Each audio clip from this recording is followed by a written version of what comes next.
Well, hello everybody. Hello, hello, hello. Thank you for joining me. Just while I turn on things here, let's turn that on. Let me know if that music in the background is a little too loud. Um, just trying this out, just to see, because I find it's awful quiet in the background. Hello, December Jim. How are you? Oh, I gotta set my settings here because it does. YouTube likes to hide messages for me. Anyway, let's get Discord unmuted and let's say hi to Black Sheep. Black Sheep's here to try and keep me on track. Hey, Blast. Hello, my fellow Canadians. I'm here to keep Windmoor in check, or try to. We know how I like to ramble. Oh, we do. Yeah. Well, we'll do our best here. So basically what's inspired the plan for tonight is what inspired this is of course this document here that came out yesterday declaring the invocation of the Emergencies Act illegal. Of course the government's going to say they're going to fight it, appeal it. They have no choice, they have to appeal it. But it really got me thinking. It got me thinking about, all the illegal things that they talked about us and what we did to Ottawa. And I'd like to put that into a bigger context. And try and look at how we could have had a protest of the magnitude that was necessary to. Let's be real, it pretty much ended the pandemic for Canada. I mean, yeah, the government dragged it out for a bit longer, but let's be real about it. Anyway, how could we hold a protest in opposition to our government's policies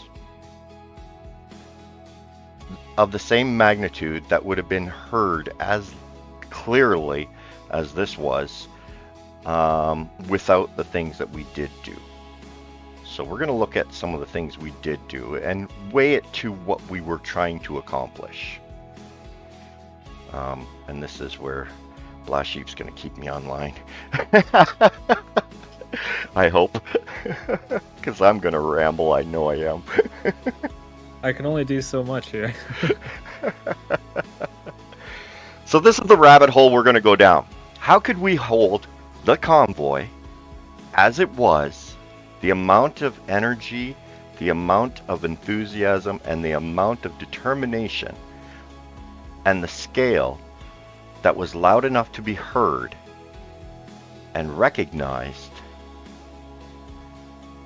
How could we do it legally with all the things that they said that we did wrong? Go ahead, Black Sheep. Hit me with the first one. All right, well, Actually, no, you know what? Hold on 1 second here. Oh. Hold on. I want to play a 2-minute video for people of my very first day at the convoy. Just give me 2 seconds here.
I'm somewhere in there. The city, so we can't get in traffic anymore.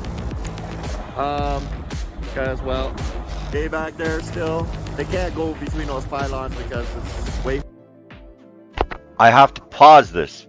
This is my very first day, and I'm pointing out how we were respecting the law not to go on that bridge. Anyway, sorry, carrying on. Hey, Trudeau, what do you think of those small fringe?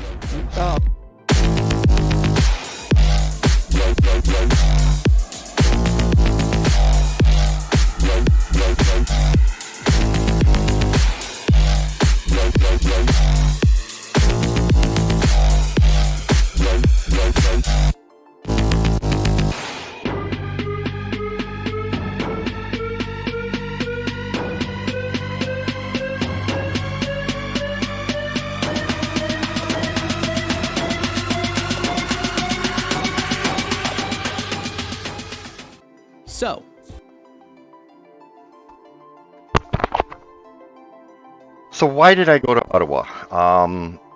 They say it was for anti-vax or whatever. But I went there actually because of that. I didn't go to Ottawa. I didn't care about the vax. You want the vax, get the vax. I don't care. It's not my call. That's your business. It wasn't about masks. You want to wear masks? Wear a mask. I care less one way or the other. But it was about the rights and freedoms of Canadians. But as much as you have the right to do that, or do either of those, wear a mask or get the vax, that's fair. You need to respect the rights of others who choose not to. And that's where the Canadian Charter of Rights and Freedoms comes in. Okay, your choice can't infringe on my freedoms. Now, they use this excuse, the Canadian Charter of Rights and Freedoms, as set out subject only to reasonable limits prescribed by law. There was never laws saying that you had to be vaxxed. It was mandates. Well, I mean, you could say a mandate is a law. I don't know. Why would you use a different word? I don't know. To me, it's just weird. As can be demonstrably justified. Now, when the pandemic first started, yeah, we were all scared. We didn't understand what was going into. But 2 years on, Canadians were fed up. Every time the government said, oh, well, one more little hurdle, they never removed any of the previous hardships they imposed on us. They just kept adding more and adding more and adding more. And Canadians got fed up. And that's why we went to Ottawa. It had more to do with this than it did to do with the vaccine or the mask. Nobody cared. Half the truckers there were vaccinated. We didn't care. We were just done. And so this is what we're going to compare. Are your rights or my rights more prudent to each of the things that the truckers did during the convoy? What's our first one there, Blasheep? All right, well, the first complaint of the convoy would be parking violations, which was, the trucks being parked illegally. Oh, yeah, I guess I kind of was parked illegally. Where was it? Here. I guess I was parked illegally. We were all parked illegally. Where were we going to go? Right? Like, okay, you have people from all across Canada coming to Ottawa for this event. Yeah, protest. The protest I'll get into afterwards. But they were all coming here for this event. Where were we going to go? Like, we had to park somewhere. Now they say, oh, you could have used transit to get in and get back out. But, we lived in our vehicles. Some people came all the way from British Columbia, which would be like a 3-day drive non-stop. You're telling them they can go home and come back every day? What? No. And there isn't enough hotel rooms in Ottawa to house the amount of people that showed up there. I'll show other videos to back that up as well. So where were they going to go? They had to have somewhere to stay, so we brought our own homes with us. We brought our trucks, we slept in our vehicles, some people stayed in hotels, some people got some Airbnbs, but everybody was there.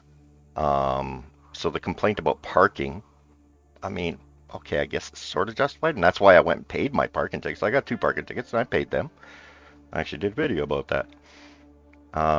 So I paid my parking tickets, but yet, what else did I do wrong? I don't know. Parking, bad parking, I don't know where that trumps my fundamental rights or your fundamental rights. I mean, in the next video of this series, just give me a sec here. No, stop. I'll show you. Here's a view of Wellington Street, and if you'll notice, there's vehicles all parked up, front to back, in the first 3 rows. Well, what's this 4th row? It's empty. Why? For emergency vehicles and traffic to pass. The only vehicles that were allowed to pass there were emergency vehicles because the police had it blocked off for everybody else. But that was open there. That was left open specifically for that mobility to be available. So, yeah, were the first 3 rows parked illegal? Yeah, but where were they going to go? Right? We were here to protest right there, just off to the side here. Something to mention is that the police were actually the ones who allowed the trucks to be parked in such a way. They're the ones who guided them to be parked in such a way. This is true. We didn't bring the cones with us. That was the police and the city of Ottawa. And I don't think I have a shot of the barricades. I don't think I have a shot of the barricades I can think of off the top of my head. So, you know, yeah, these guys were parked illegally. We were there to protest. But what is, like, are we even allowed to protest in Canada? Where is this? What is a political protest? Political protest is a kind of political activity, example, demonstration, strike, or even, well, yeah, I wouldn't condone that. Usually, but not always, undertaken by those who lack access to resources of organized pressure groups. We had been yelling and screaming at this government for 2 years. Okay, find a solution to this. End this stuff. End this stuff. The government ignored us and kept applying more pressures on us and more pressures on us and more restrictions and more restrictions. They weren't listening to us. Sorry, go ahead. Yeah, we were protesting ourselves. Like, I'm originally from Ottawa, but I live in Calgary for the last 5 years, and we had local protests every weekend. Every Saturday, there was thousands of people that would march, but our voices weren't heard, and you know, we were marching for months and months. So finally, when the convoy came, this was what I was waiting for. I'm like, I want to take it to Trudeau's doorstep because it's the federal mandates that is really, you know, putting a damper on a lot of our lives. Well, no, it wasn't federal mandates. Actually, it was provincial mandates. But it was the federal government that mandated that the provincials put these mandates into place. It came down the line. When I say the federal mandates, I mean for federal workers. So federal regulated workplaces. Yeah. If that makes sense. That was my employment, was part of that. So Canada Post, Here Later, a lot of different companies that are federally regulated were all forced to, or well, coerced to, you know, add vaccine mandates. Yeah. So right. All of it's true, yes. Then the provinces started adding it to allowing the private sector to do it, and that's where it started getting way out of control. But we were protesting it, like voicing ourselves constantly prior to going to Ottawa, before the convoy was ever created. The nurses went there back in November prior to the convoy, the trucker convoy coming. The nurses were in Ottawa screaming and yelling, "Look, you're overdoing it. Stop." And the government ignored them. And then they kept pushing and they kept adding more. And then they came to the truckers, and the truckers went, "Yeah, okay, well, got to bring my home with me." And we drove down there. And we came from everywhere across Canada to do this.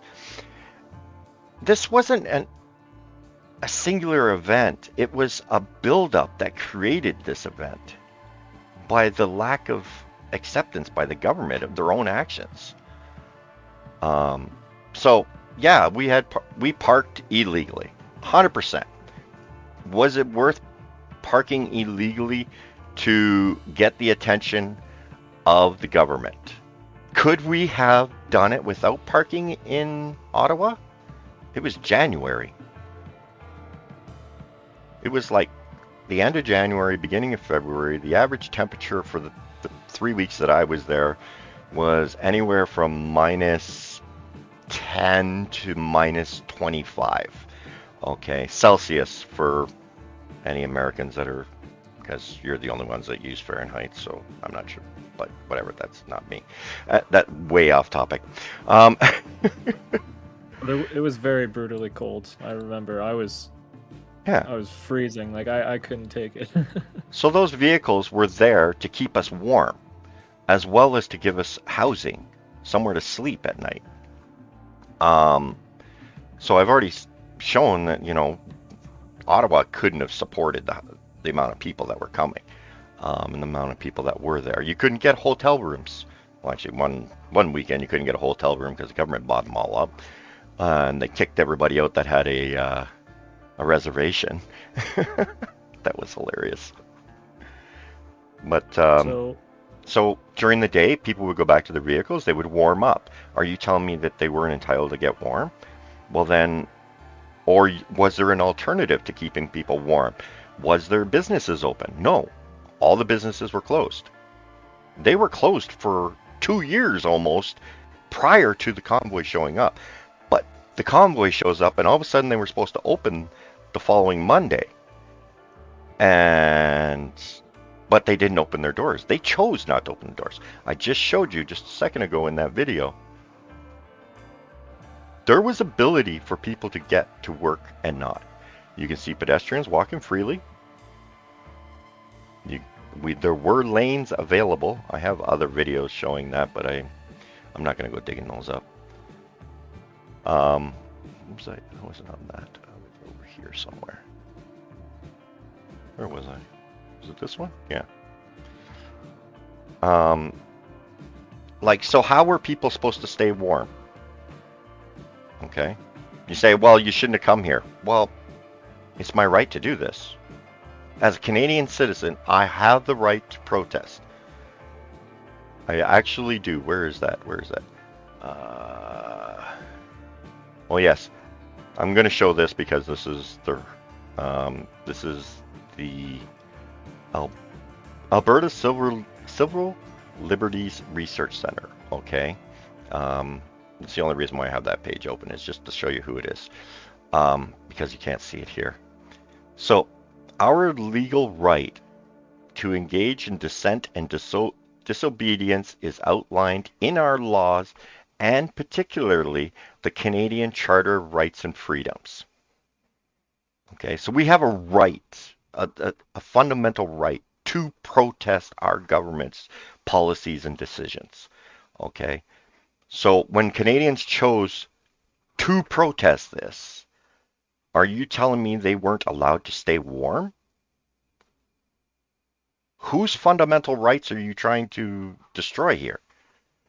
Like, they weren't allowed to have somewhere to sleep?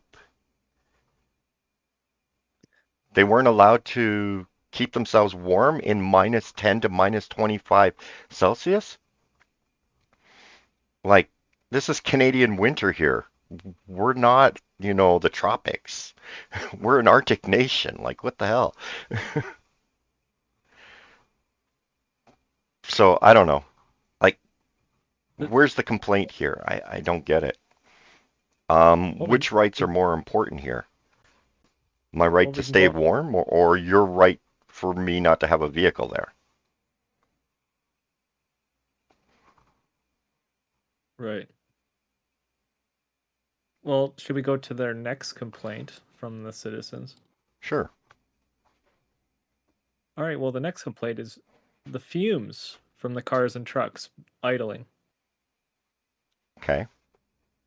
which I'm not sure if you have. I did send it to you. The idling. There's an Uh-huh. I got idle it. bylaw. Yep. I'll get to that one. I saw it.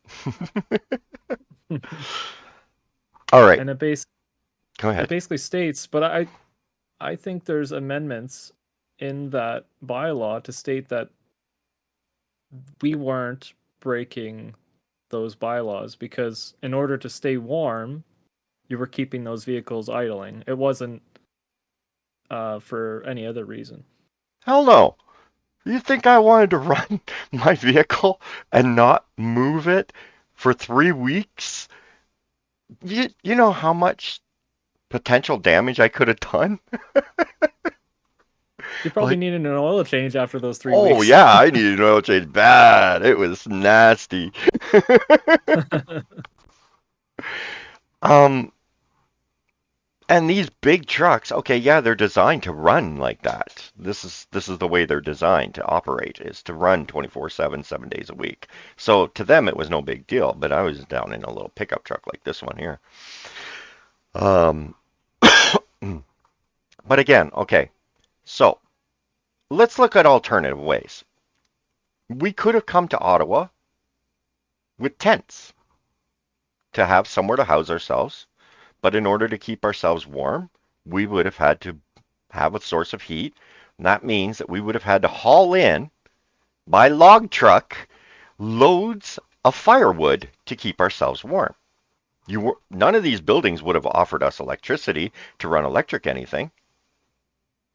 Are you telling me that because we came to Ottawa in January, we were entitled to protest as long as we froze to death?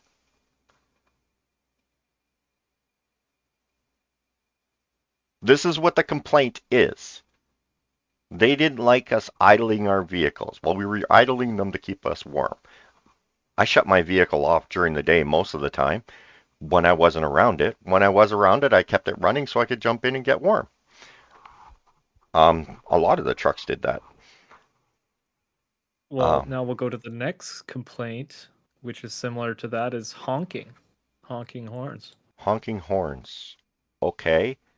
I kind of showed that in the video right at the start as they were coming into town, didn't I? We were honking our way into town because the supporters were there with us, encouraging us. And hello, we're here. We honked our horns because we were at Trudeau's office and he needed to wake up. They complained that we honked our horns 24/7. You know what? That may be valid the first weekend only. Think about this for 2 seconds. Those loud air horns that truckers blow all the time, right? And that's what everyone's complaining about, the truckers blowing their air horns. This guy right here, oh shit, okay, oops. I forgot it was a video, I thought it was a picture. Okay, let's look at this for a minute.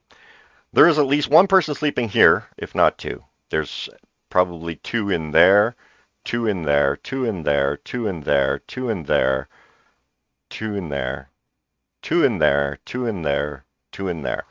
We slept that night. Oh, damn commercials. We slept that night in these vehicles. There's a guy sleeping in this truck. Okay? We all slept in these vehicles.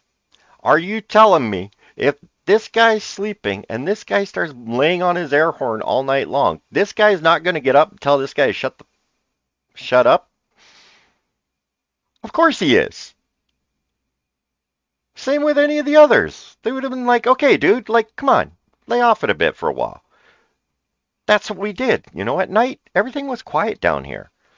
You'd get the odd horn honking, but it's usually right around wherever the party was that night. Like we had these little open spaces where we had little party sections. And well, sorry you didn't like us partying on Wellington Street or what was that street there right on the corner? I can't remember now. It's at the other end of Wellington, back this way. Rideau, yeah, Rideau, yeah. Over that way. Rideau and Sussex. That's it. Sussex. Rideau and Sussex. Okay, we took that whole corner and turned it into a dance floor. 100%. Was that right? No. Was it as bad as they played it up to be? No. It was, yeah. If you ever. They were just figuring out ways to keep warm. They had to keep moving. They had to dance. Yeah, well. I wonder if that's one of the complaints. I don't have it listed here, but dancing, Well, there was They're actually. moving too much. It was talking about the partying all night long. Okay, well, not everyone keeps your schedule, right? Yeah, and they were more in like you said, they were more in the downtown, like the commercial area. They weren't in the residential area partying, Yeah. from my knowledge. No. The parties were primarily on Wellington Street. But I don't think we ever had any down by our place. We had a couple of drunk people come through, but you get this many people there. How are you supposed to control that? People are going to be drinking. They're going to be smoking. They're going to be doing all kinds of things. So, how are you supposed to control that? We weren't there to babysit each other. We were there to end mandates. The police's job is to babysit us. But we were there to protest, period. And you notice all these people, well, actually not all these ones, but most of the time you see them, they all have the Canadian flags. They're all part of this. Actually, most of these are part of this, but they just don't know. Can't really tell from this angle.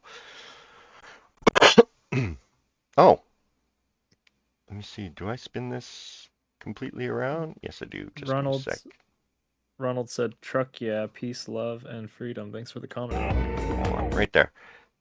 This spot, right, this corner right here, is where we had the bouncy castles. This street right here is the street they used to bring the government into Parliament so that they could hold Parliament. Understand the concept of that.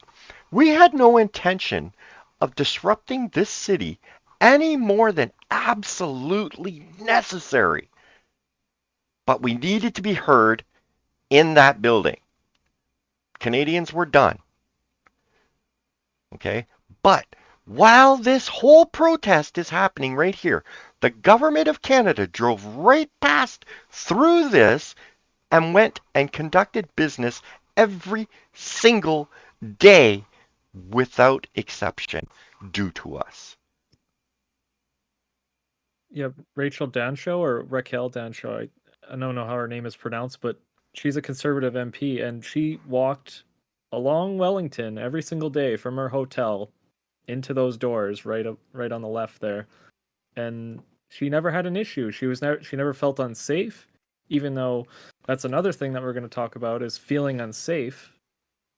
Yep. Is that women or certain women said they felt unsafe being downtown. Which you were unsafe because there was a bouncy castle right in front of where the government of Canada drove past every day? And how the federal much the federal MP can walk through and not feel unsafe whatsoever every single day, then I don't see that complaint having any bounds. And it's also not illegal. There's no laws being broken for feeling unsafe. No, your safety is your own concern and the police's concern. It has nothing to do with whether I have the right to protest or not. My protest there was no violence. None. It was a joyous affair. People were celebrating Canada as it once was. I'm about to go off in a different direction here. Totally different video. Here we go. We knew it was going to happen. No. I'm going to refrain from that one. I'm going to refrain. So, if you feel unsafe, then you need to deal with what will make you safe. And that is your responsibility. Now, because there's people outside your door does not mean that they have harm for you. They They're doing their own thing. When you go out of your door and it's a busy Friday afternoon and everybody's getting off work and they're all walking by you all day, do you feel unsafe then? If not, then this should never have made you feel unsafe. Nobody here came to Ottawa with any malice to Ottawa citizens. I can remember so many times walking by people and telling them, I don't want to be here as much as you don't want me here. Because believe me, I had better things to do than freeze my ass off in Ottawa for 3 weeks.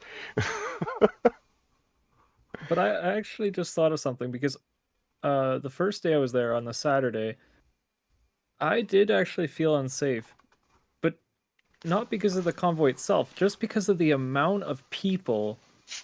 It was nuts. Like I felt we were all huddled together walking, and there were people on the F Trudeau truck. They were like partying on top of it.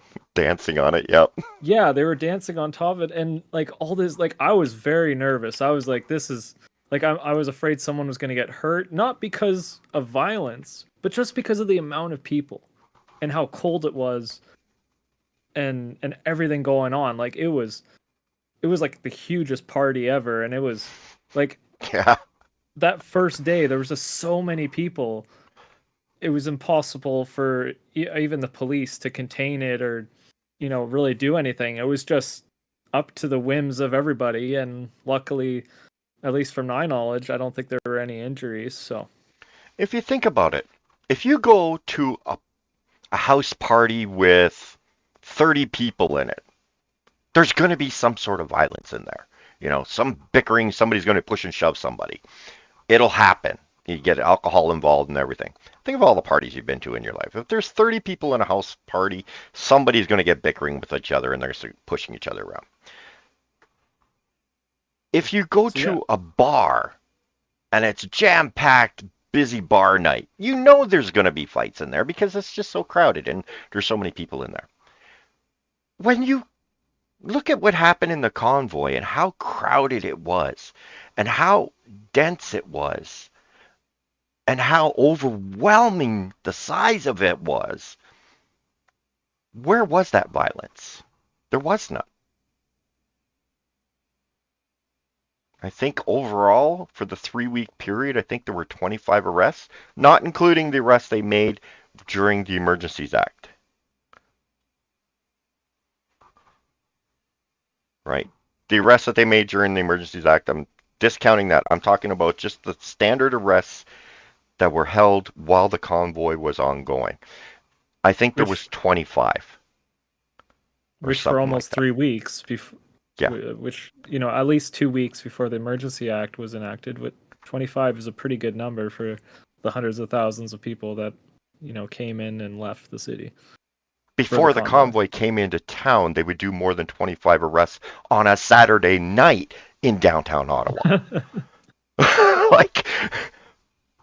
Okay, so where was the violence? What were you afraid of? Were you afraid of free Canadians expressing their love for each other?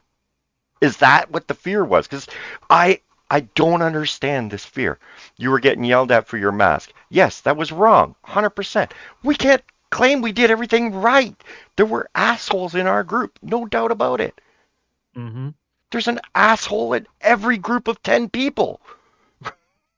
Yeah, and I'll admit that on the second day, I saw people, on Rideau Street wearing a mask, and I told them, "Hey, you don't have to wear that anymore." I didn't take it off their face, but it's my right to tell them that, hey, if you don't want to wear that anymore, you don't have to. But I mean, if they want to keep wearing it for the rest of their lives, that's their business, and that's not mine. Yeah, exactly. I remember yelling at one guy in the Tim Hortons. It was in the first week some point. I can't remember. I think it was the first couple of days. Anyway, the guy in the Tim Hortons, huge lineup. I mean, they were lined up out the door and around the corner, and you got this mob of people that's showing up at your store. Anyway, this guy, he turns around and he starts yelling at the mob, "Hey guys, let's all get them to take their mask off behind the counter." And I was like, no. I yelled at him. I says, "That's not why we came here. We didn't come here to tell people whether they could wear one or not.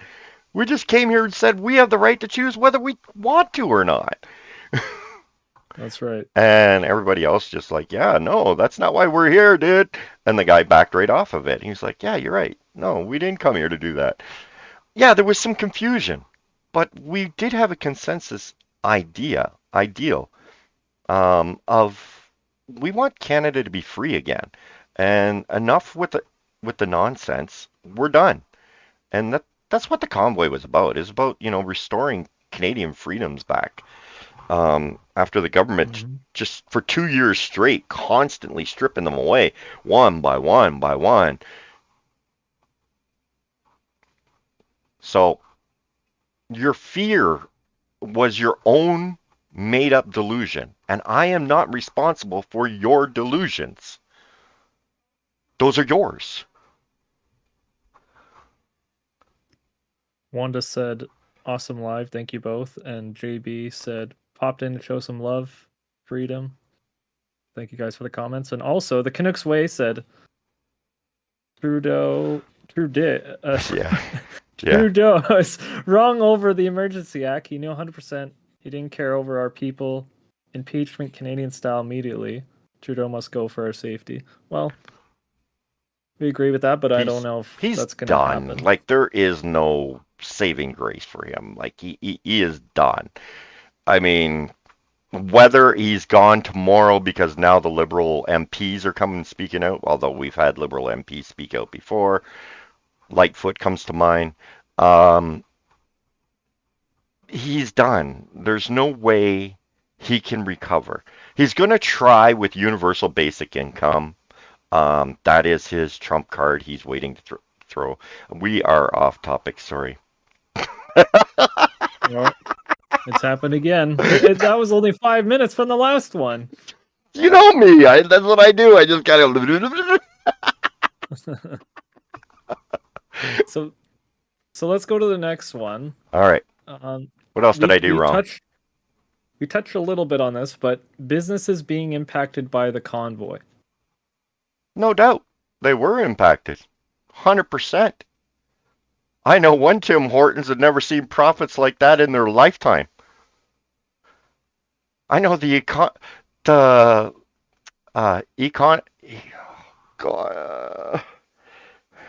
cafe. Oh my God, Iconic Cafe. I know for a fact the Iconic Cafe caught up on their bills, paid their past due rent, and was turning profit in 3 freaking weeks that they have lost over the last 2 years.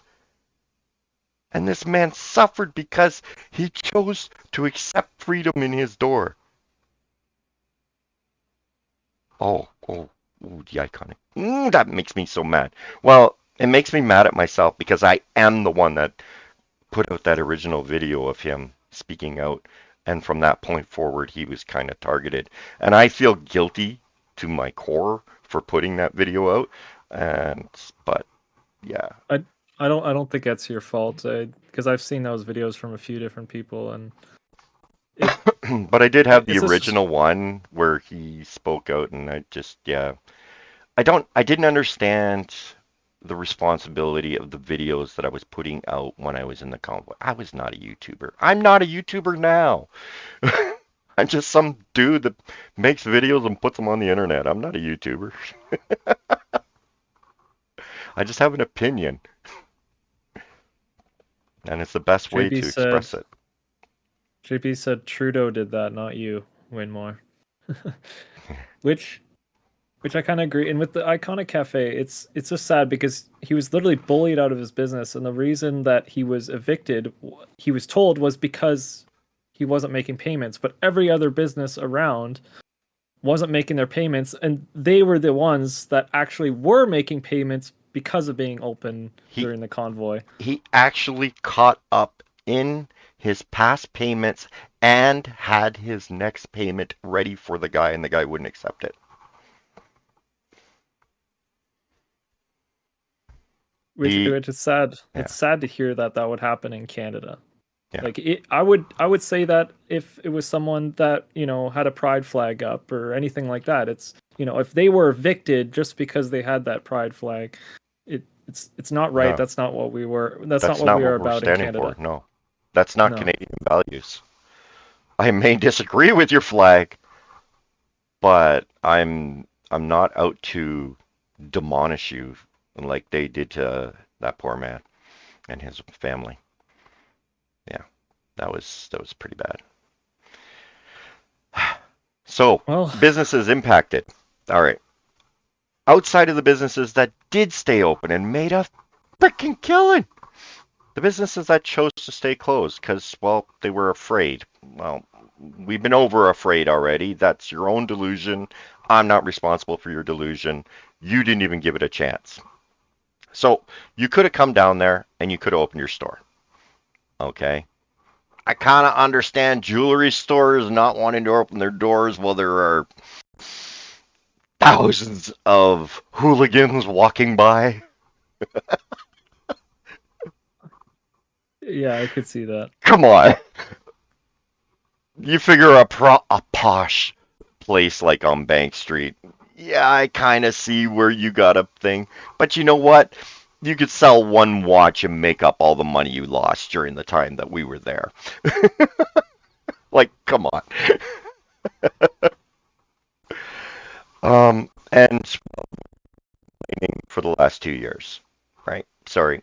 No, you can't turn around and start complaining because we were in Ottawa and you chose to keep your doors closed for 3 weeks while we were there, but not complain about the last 2 years where the government told you to keep your doors closed.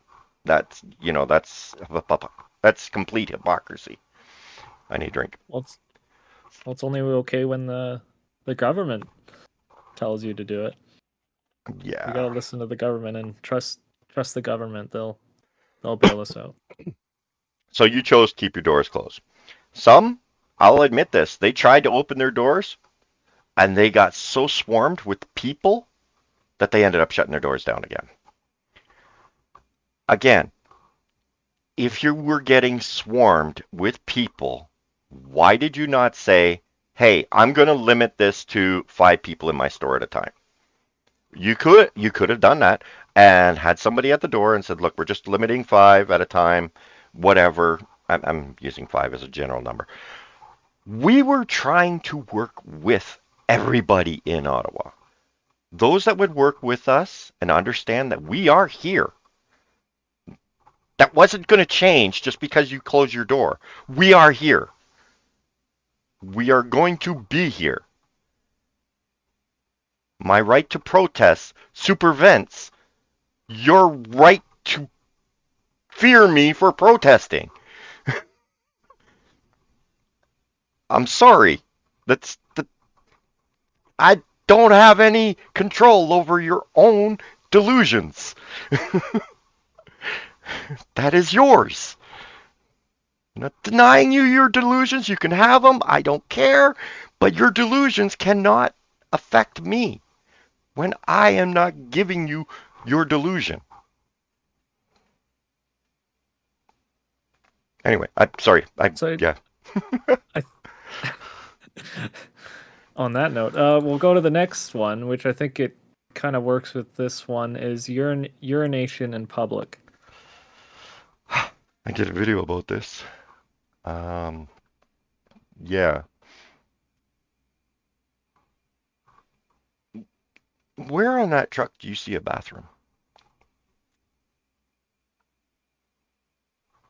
Every single one of these people take at least one number 2 per day. Every single one of these people.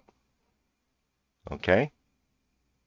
You can see them over there. You can see them over there. Even these ones here.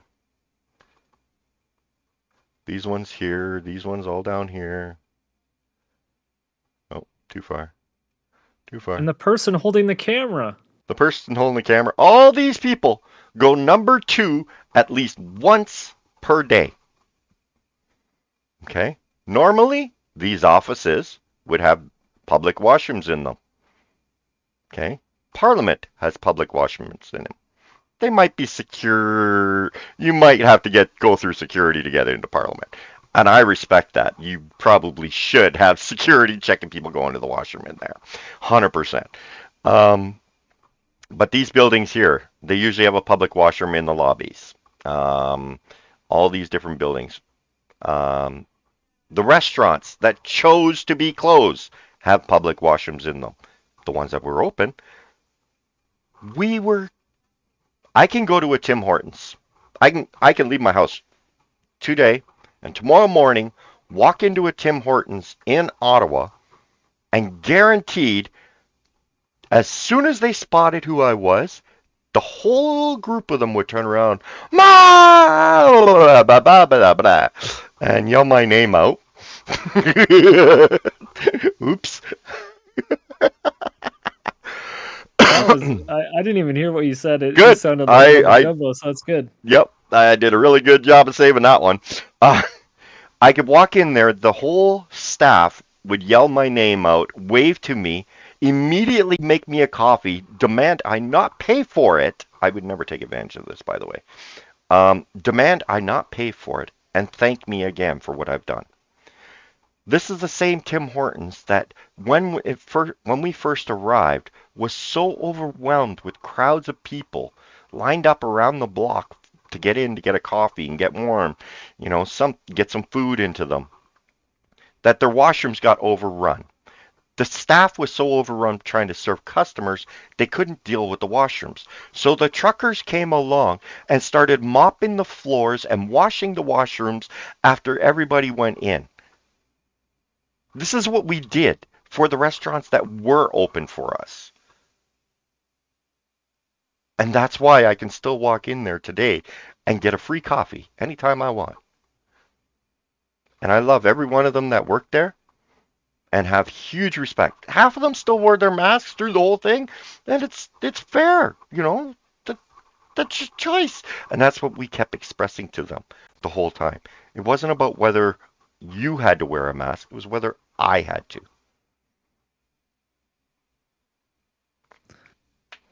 Wanda said, our rights don't end because of your triggers. Exactly. Wanda's dead on. And Tamara Litch, in her book, she talks about this, but they tried to bring in porta potties, but for many different reasons they weren't able to get them in. The police at first were refusing them, but then when we did bring them in, there was so much people there that the porta potties were overwhelmed, and then the police wouldn't let us remove them, like rotate them out. We could only bring them in at certain times and bring them out at certain times, and there just was so much traffic using them that they got overwhelmed and created a huge mess on I forget what street that is. I want to say Strand, but I know that's not right. I can't remember the name of it now. Right in front of Parliament. It was right at the corners. Smythe? No, is it Smythe? I don't think so.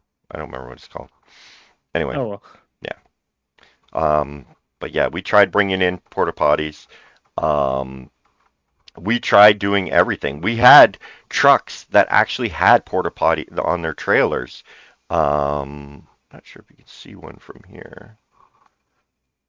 Don't think you can. I think it was faced the other way. I think it was the other way. Yeah, I think it's over here, the one I'm thinking of. Yeah, because I know the one. Yeah. I think I know the one you're thinking of. I did a video about way it. Down there. Yeah, it's right in front of Trudeau's office over there. Matter of fact, but yeah, one of these other videos. But our point is if they close the businesses, so there were less places for people to go to the washroom. Like you said, people have to go, so it is a problem. But if the police didn't let the porta potties in, or if they wouldn't let them, bring more in, then they needed a place to go. And Tony I don't Robinson? see. No. And I don't see a bylaw in Ottawa that actually bans public urination. I'm not sure why. At least I couldn't find one. I'm sure there is one. I'm sure there is one because it would go with public display of nudity or whatever. It would go along those lines. I think it's it would be under probably in that. that route. Yeah. Yeah. But there's no actual, like, for just urination, there's none that I could find. But yeah, it would probably be under that. You're correct. Yeah. So, we're all living here. Yeah, maybe you don't want us living here, but we are here. It's our right to protest in Canada, okay? As long as we're willing to be arrested for our crimes. Okay, fine, arrest me for my crimes. For protesting my government. That's acceptable. We knew that every single one of us that parked along here had the potential to get arrested. And we were willing to stay under that threat and knowing that was the consequence. And that's what makes it a legal protest. Okay, yes, we broke a few rules, bylaws for parking, idling. No, we didn't cause fear. Urinating in public. But every one of these things, we were trying to make it as little impact as possible, even though we knew these were illegal activities. It is what a protest is. If a protest is not allowed to do any of these things, then what is a protest? How do you even conduct a protest? Just the people walking back and forth? How do you know there's a protest even going on? I could show you Friday afternoon on the same street. It'll probably look the same. No, we need our voices heard. In order to hear it, we need to speak loud enough, hence honking our horns. During the daytime, by the way, and then after the injunction, we also reduced it dramatically. And those that did not reduce got arrested. You yanked an 80-year-old man from his car and threw him into the side of his car and arrested him for honking his horn after the injunction. So don't tell me that people weren't getting charged for honking the horns. The honking was greatly reduced after that injunction came in. But we are still being here to be heard. So right down on Wellington and whatever that street is, it's like right there at the corner where the shed was and the bandstand was. Anyway, right there at that corner, yeah, they kept honking their horns. Each one of them got $1,000 fines that were down there. That was the price we had to pay to stand up for your freedoms as much as ours.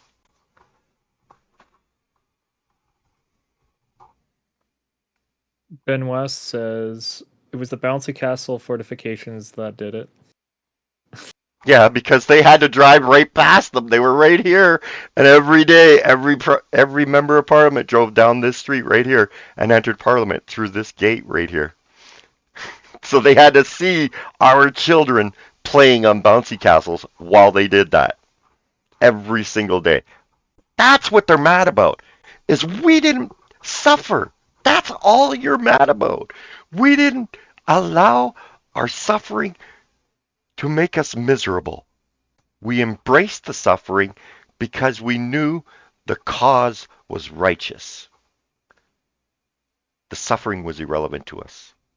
So we embraced it, we enjoyed it, and we showed what Canada's truly, truly in our heart and in our soul is. That's what the convoy was. The Canucks Way says, and the F. Trudeau truck. Nice. Do you think that the reason Trudeau didn't come out to talk with us was because of that truck? Yes. And he was shaking in his boots. He was terrified. He had no idea. I also believe he was hoping for January 6th. He was waiting for it. Yeah, he was. They were really trying to spin that. Yeah. They kept calling us, it's another January 6th incident. And yeah. But we're Canadian. We're not American. We do things the Canadian way. Yeah, there's videos that I remember seeing. I don't know if they actually got it on camera, but someone stated that someone was trying to instigate things to storm Parliament, and they started calling them out and saying, "No, no, no, this is not what we're here for." You know, like, Yeah. no. That wouldn't have been acceptable to any of the truckers. That's not what we came here to do. We literally did not. We wanted to cause as little damage to the city of Ottawa as we possibly could, while still being afforded the right to protest as our fundamental right. So Because we love inconvenience. Canada. Pardon? Because we love Canada. We didn't want to destroy Ottawa. Ottawa is a part of Canada. It's my capital, man. That's capital of my country. Yeah, no way, man. I remember the first couple of days I was down there, people were like, oh, they got snipers on the roof. I said, damn well hope they do. And people were shocked that I would say that. And I'm like, well, yeah, because this is my parliament. I don't want to see my parliament get destroyed because they decided they weren't going to put a sniper on top. I want to be protected while I have my right to protest. If there's some lunatic in the crowd, I want them to spot him. Yeah, they should have snipers up there. I don't know. People were panicked because we were scared. Admittedly, we were scared we were going to get arrested for what we were doing, but we knew we had to do it anyway.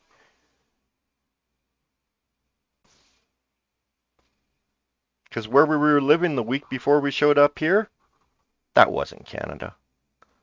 That was a shell with the Canadian flag just kind of falling over it. That wasn't Canada. What we brought back was Canada, although this government's still fighting us in other directions now. I don't know. It's, it disturbs me. What was our next one? Sorry. All right, one of the last ones, if not the last one, we're going to talk about fireworks, which is another complaint. Yeah, was it this one? No, I think so. Yeah, it's this one.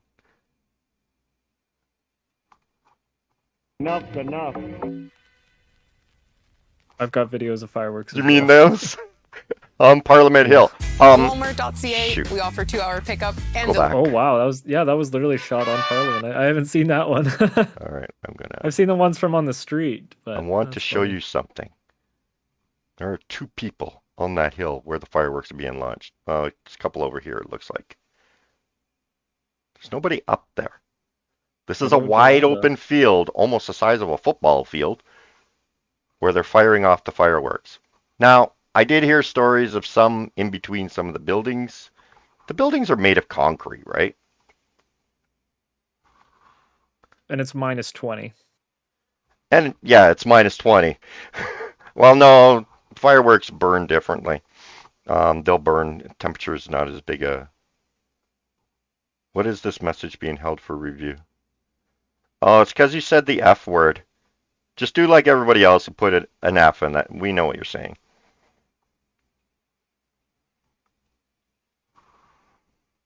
Hide that. Yeah, sorry. It's because of the F word you put in there, man. Or sometimes truth hurts or whatever.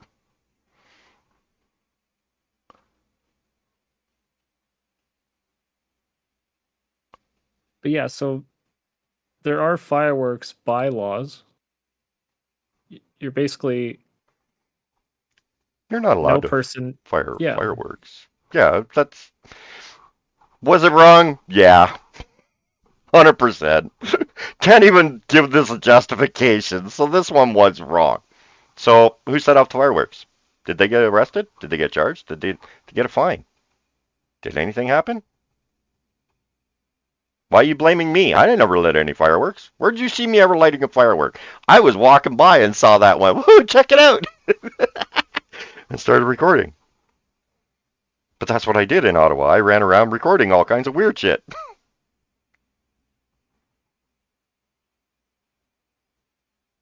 But it was a party. Every night was a party there. Every day was a party. Every day was a Canada Day and a respect for one another's right to be loved, to be happy, to be joyous, to be Canadian. Hey, Staff Sergeant, not Staff Sergeant. I always see the SSF and always want to call you Staff Sergeant. How you doing, buddy? I haven't seen you in a long time.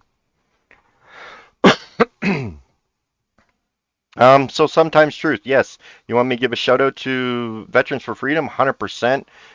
This is an organization that I truly, wholeheartedly believe in. If anybody knows for standing for our freedoms, it's our veterans.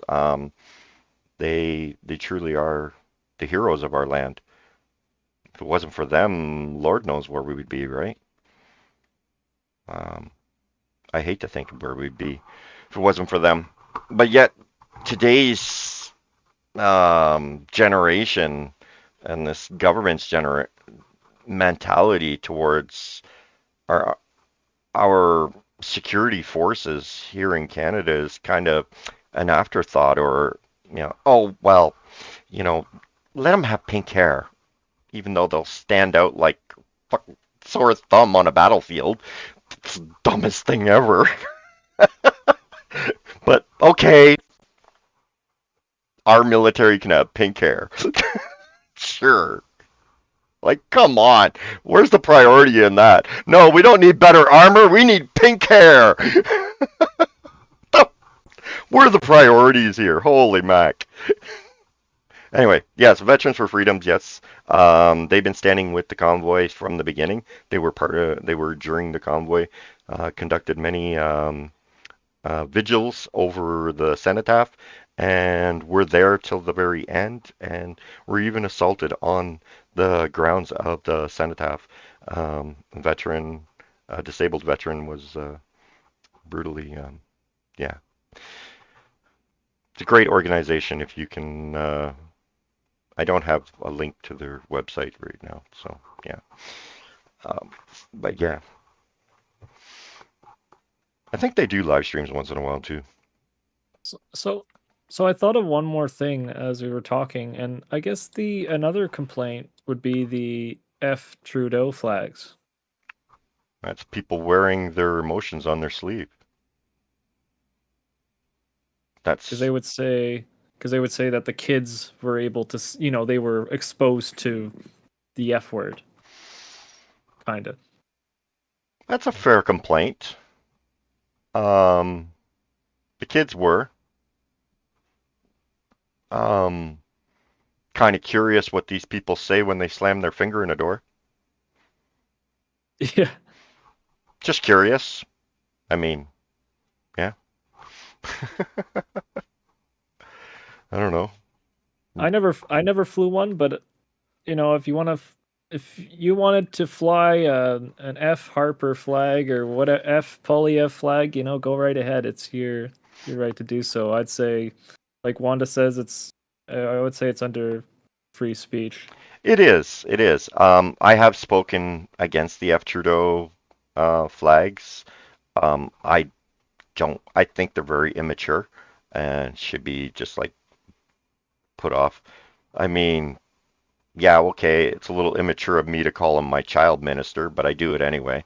But it's not as vulgar. And I think that's the important part. It's the vulgarness of it. It's not whether you have the right to. Yeah, you can. Go ahead. Wave your F Trudeau flag. I also have the right to say, yeah, I don't really care for it. I think you can say the same thing without being vulgar.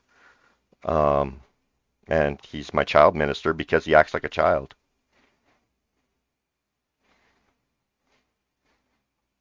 So. He does not take accountability for his actions, that's for sure. Oh, hell no. Hell no. That's why they have to appeal the decision, is because they cannot accept responsibility for this, because if they do, they become liable. So, we pointed out all the things that, we did that was illegal. And we Or did we leave any out? I'm sure you have more. I have a couple more that I kind of added in. We Okay, have cool. Let's do it. we have public intoxication, but we kind of covered that. Okay, We actually, not really. You and I covered it yesterday, though. So maybe you're kind of blending the two. well, Okay. you mentioned earlier in the live something about people drinking, but Yeah. very vaguely. Yeah, I'd like to get into that one a little deeper. This one is a problem we have across Canada these days and that I'd like to bring up. Okay, you complain about the public intoxication and the party atmosphere and everything like that, and that we didn't have the right to do this on the streets of Ottawa. Okay, it's fair to have that argument and that statement and have that opinion.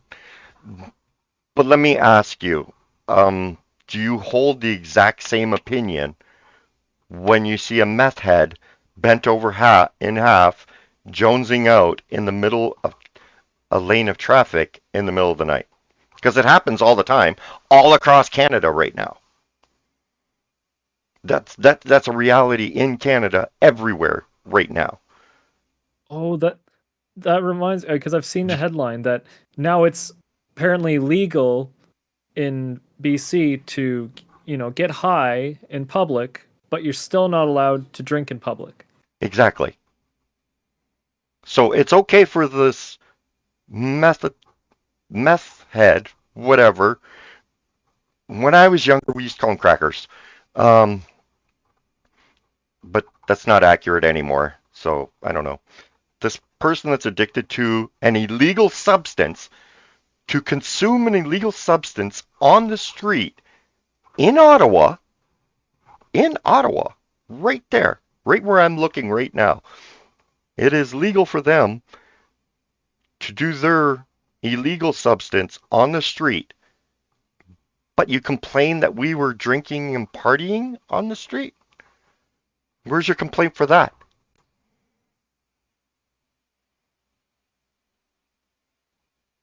Look, we didn't come there to cause problems for Ottawa. Ottawa has its own problems.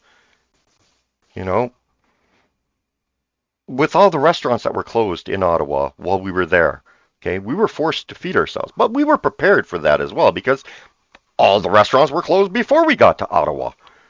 It wasn't until we got there that the government said, oh, you're allowed to open on Monday because the convoy's here. Something I noticed because I'm from Ottawa originally, and then I moved to Calgary. When I was living in Ottawa, the prices of food were at restaurants were much cheaper than Calgary. So as soon as I went to Calgary, I'm like, whoa, food's is so expensive here. But because of the harsh lockdowns in Ottawa and Ontario, their prices of food more than doubled. Like I was so surprised. I went to a restaurant in Ottawa while I was there for the convoy, and I couldn't believe that the prices. I'm like, what happened? Like it used to be cheaper here, but now it's way more expensive. Calgary was still at the same price at the time. Now it's different. Now all the prices have gone up, obviously, in the last couple of years. But yeah, We could have lasted in Ottawa until everything got dropped. Um, we had the support behind us, and that's what the government feared, and that's why they had to push for this emergency act. They knew they had no other way of getting us removed because in order to arrest us, we had to do something wrong that broke the criminal code, not bylaw code, criminal code. and So that's why even to this day, the Liberal federal government is using the Ambassador Bridge blockade as a reason for the Emergency Act. Like this was yesterday. the Emergencies Act was ordered by the U.S. government. It wasn't ordered by Canada. I did a video about this the other day, I think. It was during that one where I was talking about MAGA Canada. But the reasoning for the Emergency Act is they Coots, use Coots and Windsor. Windsor. Yeah, they Um, use they use the Windsor Bridge as a reason, and Coots as a reason for the Emergency Act. yeah, because they found weapons and ammo in Coots or something. That's still alleged. From my knowledge, those Even people if are they still did, in jail. yeah, I'm actually not surprised you would find one particular group has some bad apples in it. 100%. Look how many people were part of this movement.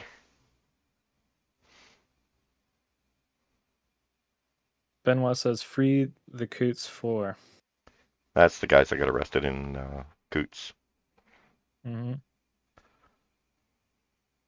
They're still in jail, And which is that's a tough crazy. one.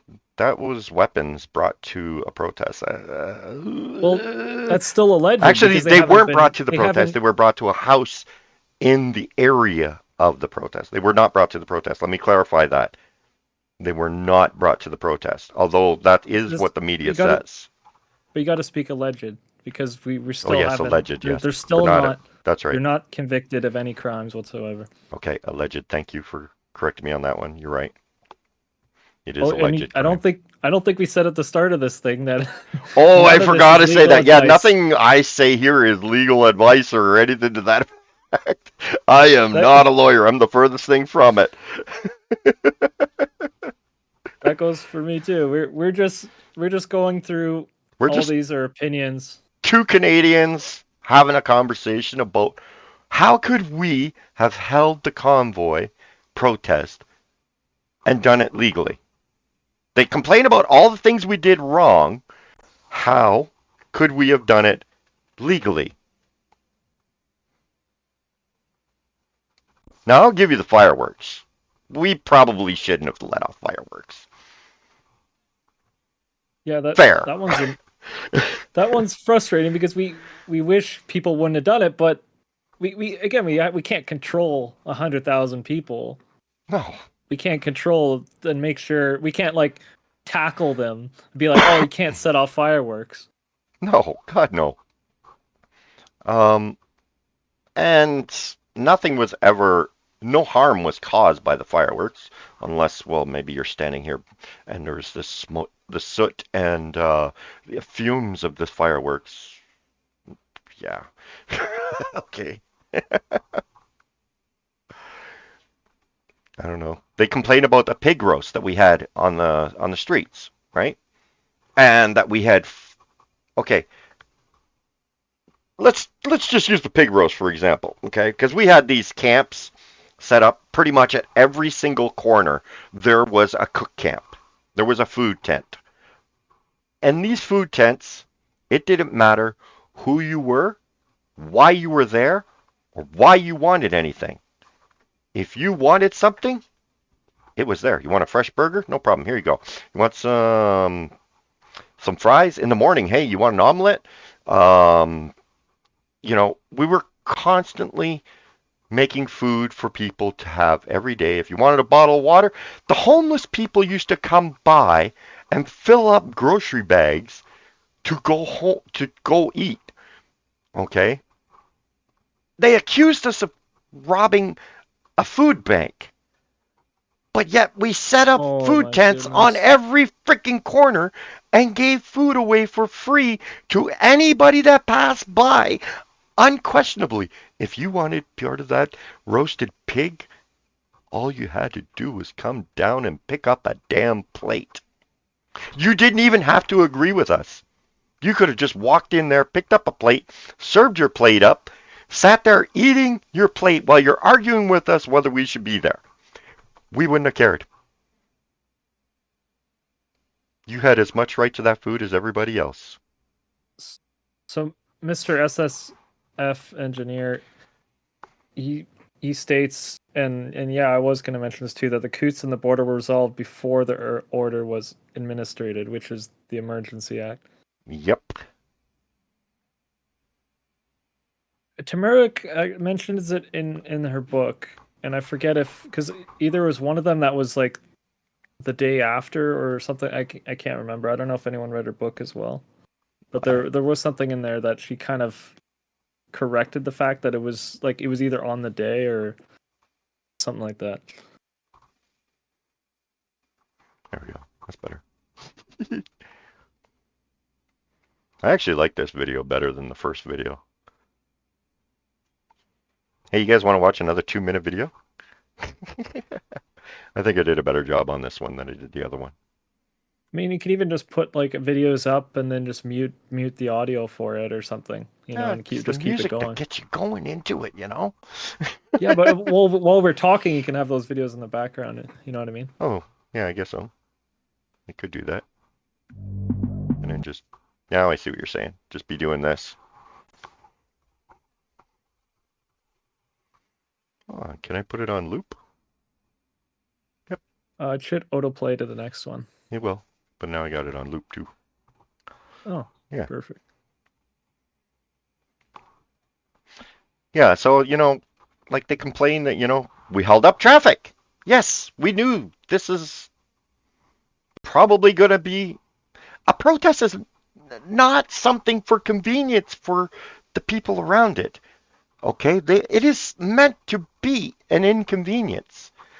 Do you think it was convenient for these people to drive across this country, which is like 7,000 kilometers long? Drive all the way across the country to come to this town to say, stop being an idiot to our government. Is that convenient to them? No. But it needed to be done. Canadians were done. We were done being scared. We were done being afraid of everything. It was just, I don't know. At Benoit what point? Said, oh, sorry, go ahead. Benoit said, to this day, I'm still watching once a week a convoy video of some kind. Me too, Benoit. Me too.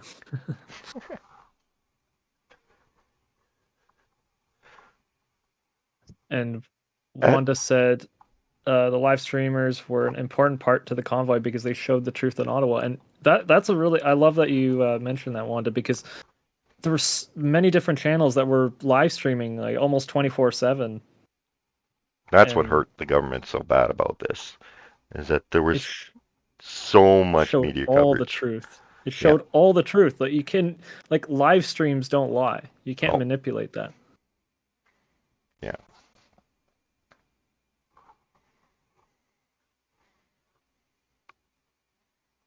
I only did the first 7 days of this, and then it was too much work. Benoit says, remember the F. Trudeau helicopter on the first day? Yes, I remember that.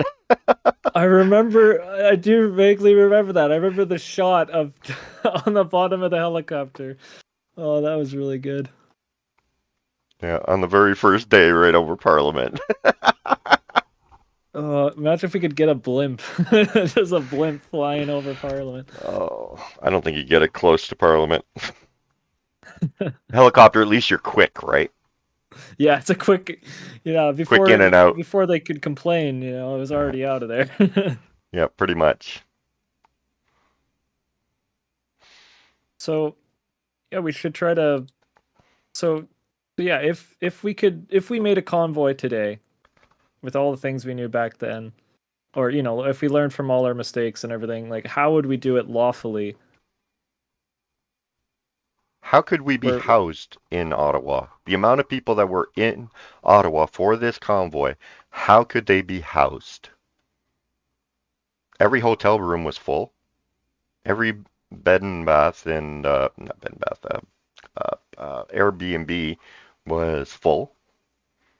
And yet there were still people sleeping in all their vehicles. So where were they supposed to live? On the street? In a tent? It'd be illegal to put up a tent on Parliament. Especially the thousands of tents that you can see right here. So then how do they stay warm? Look at these people. I mean, yeah, we're dressed for the weather, but, even if you're dressed for the weather, you still need to get warm now and again. So how do they stay warm? Well, we would have to have fires.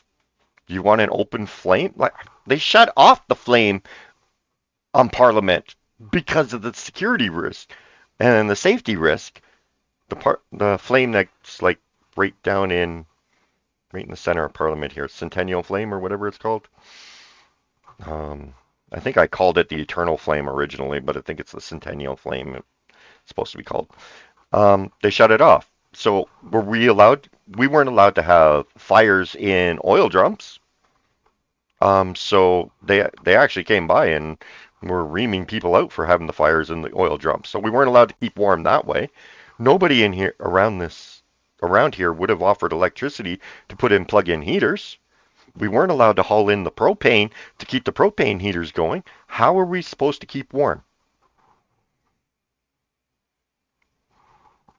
Every law we broke was because we had to in order to hold our protest. So how could you do it legally without the way we did it? We kept the streets clean. We did not allow garbage to be everywhere. We went around, we had garbage bags tied everywhere to keep the city clean. People went around picking up garbage constantly around the area. Damn commercials. Fringe monkeys. He was great. I loved him. I don't think he was on the side of the convoy, but he understood why we were there. Yeah, there was a lot of people that like my sister mentioned someone that worked and lived downtown, I think, and he said that he was complaining that he couldn't sleep, but he wasn't complaining that he understood while they were there. He was just frustrated that he couldn't get sleep because of the honking or whatever the first couple of nights. That's fair. I had a hard time trying to get sleep, and I was sleeping in my car. I'd squeeze in an hour here or 2 hours there in the middle of the night.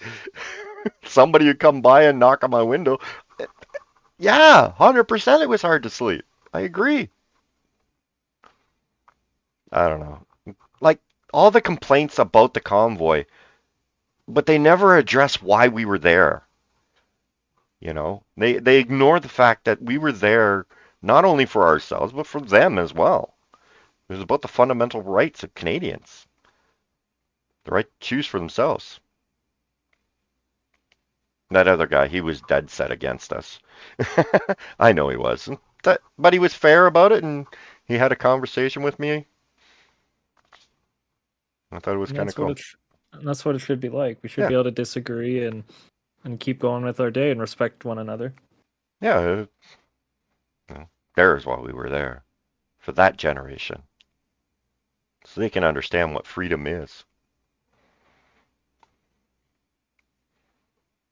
I'd spent a lot of time coming back to Terry Fox after all the squawking they did about Terry Fox.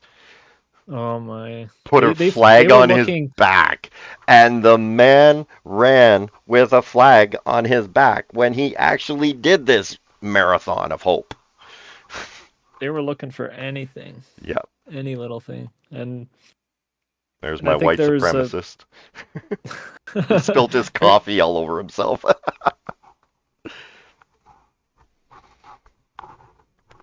Yeah. I think the only thing I wish was different was that the city and the police didn't block the streets going into downtown, because that's why a lot of the trucks were put onto residential street. Yeah, because you would see a huge gap in between Wellington and, there'd be like a whole block, a city block that was blocked by... Right like down there, that whole block from where I am. Yeah. Well, you'll see it here, actually. Shoot. Never mind. Sorry, cut you off. Yeah. Well, you can kind of see it, in that video. Yeah, you see it in the video where they would have like this big gap, and there could have been trucks all along there, and if they would have just filled those gaps, then it wouldn't have been on the city on the residential streets. And there was finally a plan to get them off the residential streets. Started to put it into place. Yeah, it was basically plan. They finally had it in writing, and it was the plan. And then the Emergency Act was enacted, and then that plan just went out the window. Yeah. They were ordered to cancel the plan.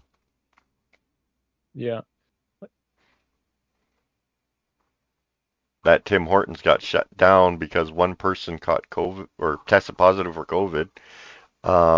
And the manager said, okay, well, I'll replace every member of the staff and do a deep clean of the facility and we'll reopen. And the city said, nope, 2 weeks, you're closed.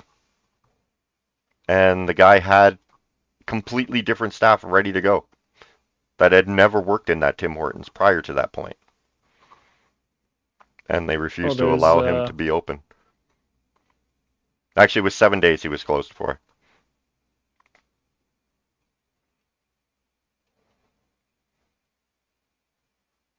Yeah. Look at this. This is what I'm talking about. The food corners. Come in. Help yourself. Have at her. Tribute to Canada says, God bless Windmoor and Canada. Oh, thank you. I don't see that one. Why don't I see that one? Thank you, Tribute to Canada. Oh, I get the special comments that you don't get. Why don't I get all the comments? Like, what am I doing wrong? I don't understand this. YouTube blocks comments from me all the time. Like, I did a live stream last night. Okay, my gaming thing, guys. Please just let's keep it separate, please. Anyway, I did my live stream last night. I was having great difficulty trying to do this one thing, and YouTube wouldn't show me any comment. There was nobody commenting, so I thought, okay, whatever. I'm just still muddling myself through this thing. A little while later, I happened to refresh my comments, and I noticed that I was on top comics, so I put it on all comments, and there was a guy screaming at me the whole time. I didn't know that because YouTube's hiding it. I don't understand why they do that, but yeah. Gotta love YouTube. So how should we end this? I don't know. How is it legal? How could you possibly hold a protest of this magnitude legally? You complain about all the things that we did wrong, but at what point does my right to protest circumvent all these petty little disputes you have with me? Do any of these disputes stand superior to my right to protest? And this is what I'm curious about. Like, I'd like honest answers here. Like, really reflect on it. Yes, 100%, we should not have lit fireworks. 100%.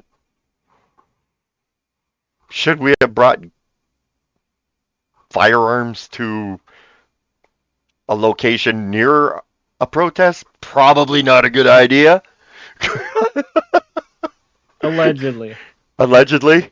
Probably not a good idea, okay? That's probably not, high IQ moment there. You might want to think that one through again. I mean, but all in all, it was a peaceful protest. People's opinions of being afraid, well, I can't control your opinion of being afraid. Some people like scary movies, some people don't. Does the people that like scary movies insist that the people that don't have to like them? No. Why do the people that don't insist that the people that do like scary movies, they're not allowed to watch them? But what? No. But basically, it's the same thing. Just because you perceive something bad doesn't mean it actually is. We never broke laws, we broke bylaws. We parked illegally, 100%. We ran our vehicles, yep, but I have the right to housing and heat. I'm allowed to keep myself alive while I'm protesting. I do believe that is a fundamental right, is being able to keep yourself alive. Look at this, federal worker, and I support the truckers.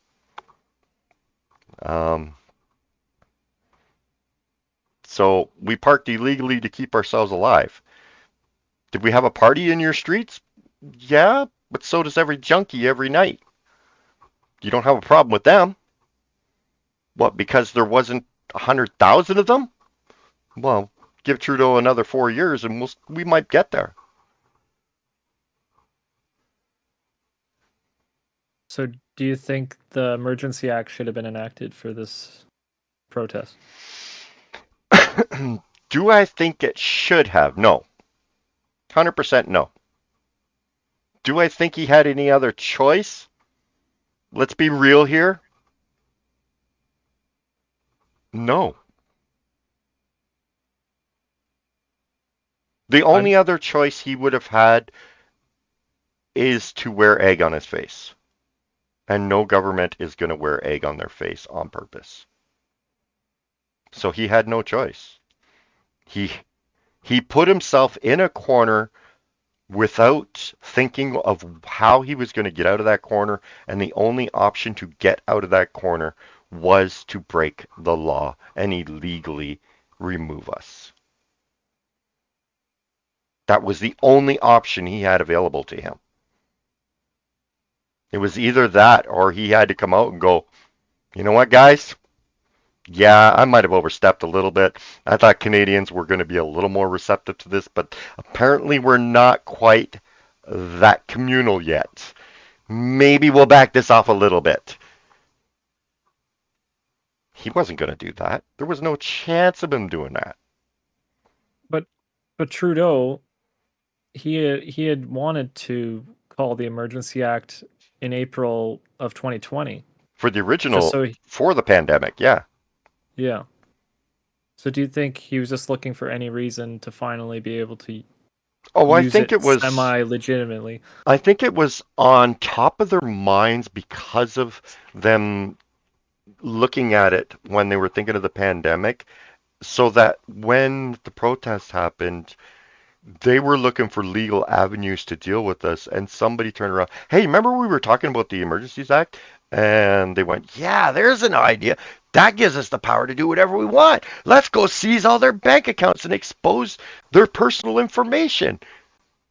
Like, but that's not illegal. Don't worry, because we'll have the Emergency Act to cover us. What?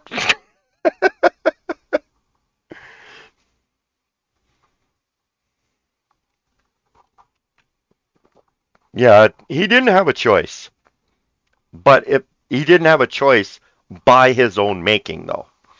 He had 2 years of Canadians screaming at him, slow the frick down, stop this nonsense, enough's enough, we're not taking it anymore, until Canada finally broke and we all went to Ottawa and said, enough already. And let's be honest, the pandemic ended the day the convoy left. Nobody took the pandemic serious after that point, other than government officials. So I spent a week in Ottawa, and so I was away from home for 2 weeks. And when I came, so before I left, I went to the grocery store, and every single person was wearing a mask. But when I got back, so just a 2-week span, I saw maybe 10 people at the store and without a mask. Yeah. The pandemic was over the day the convoy left Ottawa. It really was. They've tried since then to push things, and they've muttered rumors of redoing lockdowns and school stuff. And yeah, they also realized right then and there that Canadians were like, yeah, no, we're done. We're done. Nope, you're done. We're done. Whether you agreed with the convoy or not, that's what happened at the end of it. You went out to a store and they said, oh, you have to wear a mask. People were walking out of their stores. They turned around and changed their rules that day because they needed customers. That's how it happened. Yeah, I have a story of when I was in Ottawa. I went to this video game store, and I walked in, and he had plexiglass all the way from the ceiling down to the counter. So he was completely encased, and I was the only one that walked in the store, and I was the only one there other than me and him, and he was behind plexiglass. And he said, you got to wear a mask. And I said, oh, I don't wear one anymore. And he said, okay. And I just walked out.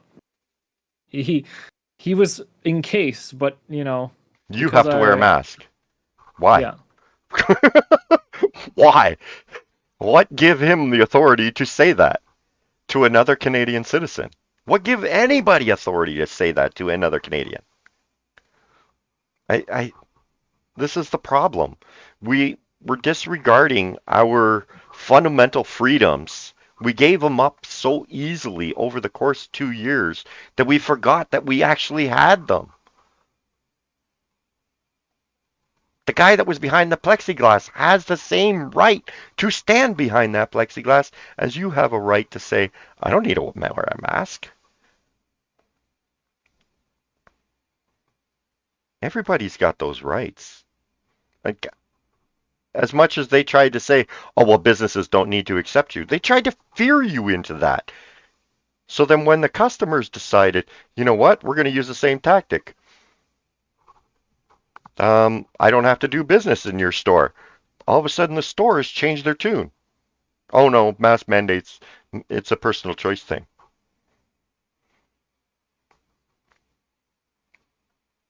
So when you look at the convoy as a whole, what did we do in Ottawa that was so heinous and illegal compared to the illegality of infringement on our fundamental human rights? And when we compare the two of them, everybody in Ottawa knew there was a potential of being arrested, and nobody resisted any of the arrests. The police beat the people because they wanted to. Nobody resisted them. When the police came to arrest me, I said, all right, fine. Hey, everybody, bring your cameras. Only cameras. Go ahead, arrest me. They chose not to because, well, there were too many cameras. Because, yeah, it was an illegal act. They knew that. I have the right to protest my government. You have the right to disagree with me protesting, but neither one of them make it illegal.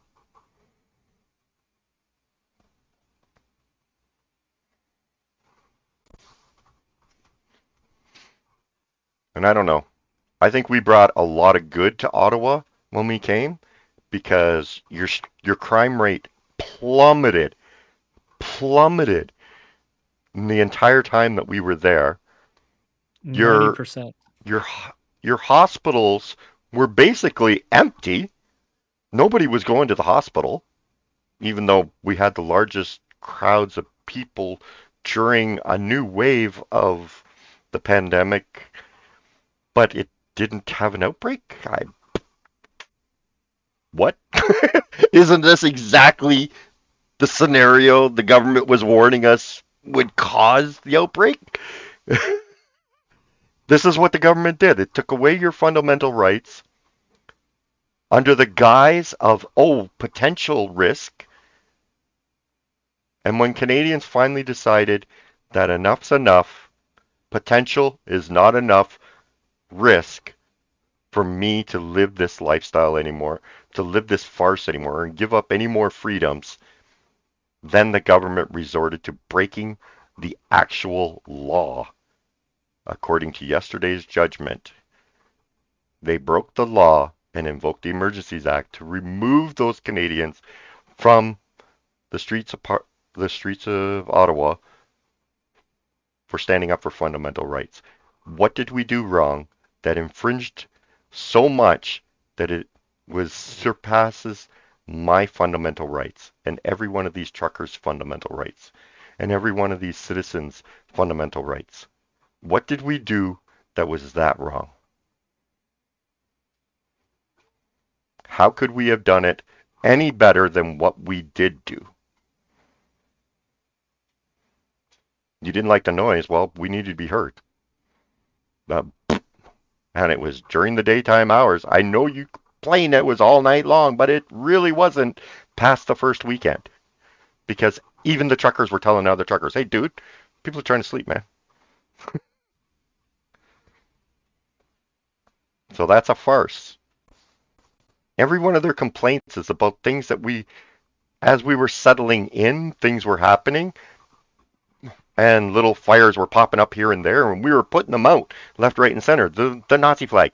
The guy was surrounded by truckers the flag ripped from his hand, and he was told to leave and left the protest area.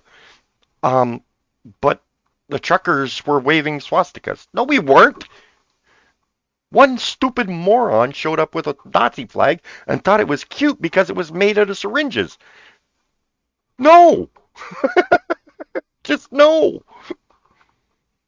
The girl dancing on the cenotaph. Oh my lord! The end of the world! Kids do stupid things all the time. She didn't realize the significance of it. She wasn't even a member of the protest. She was an Ottawa resident.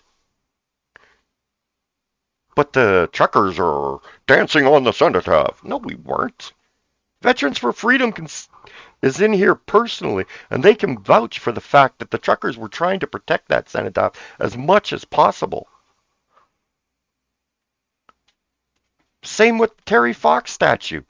We put a flag on his back like he wore when he marched across Canada. Like, what desecration? This is what the man wore when he marched across Canada. Like, what desecration? Yeah.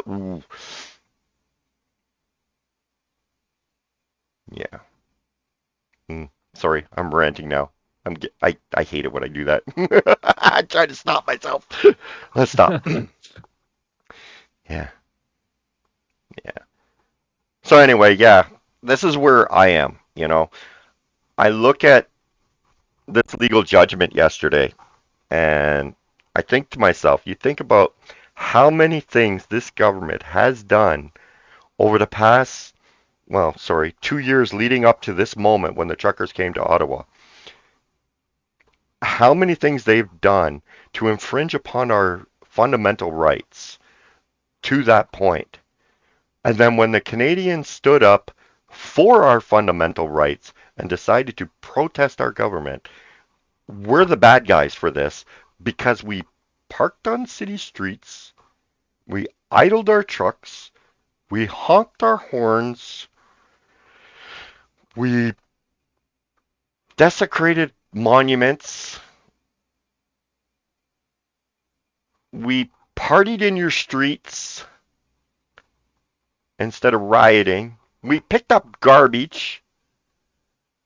How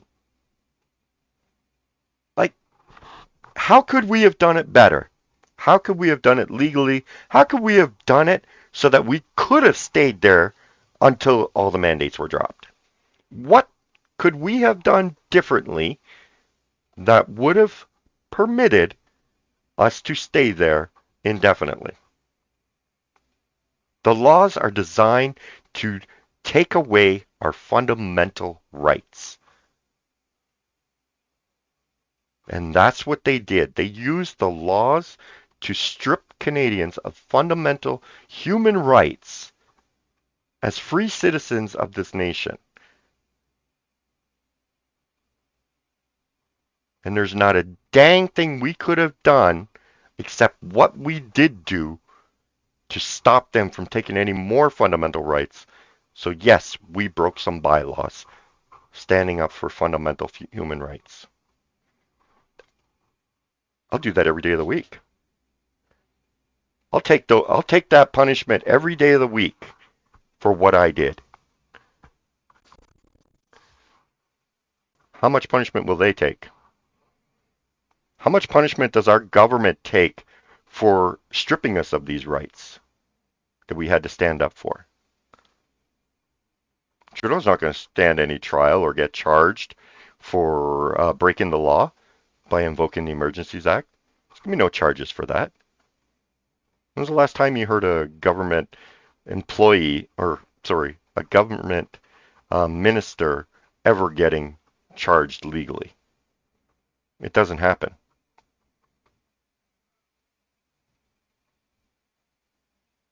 Trudeau's going to walk away from this.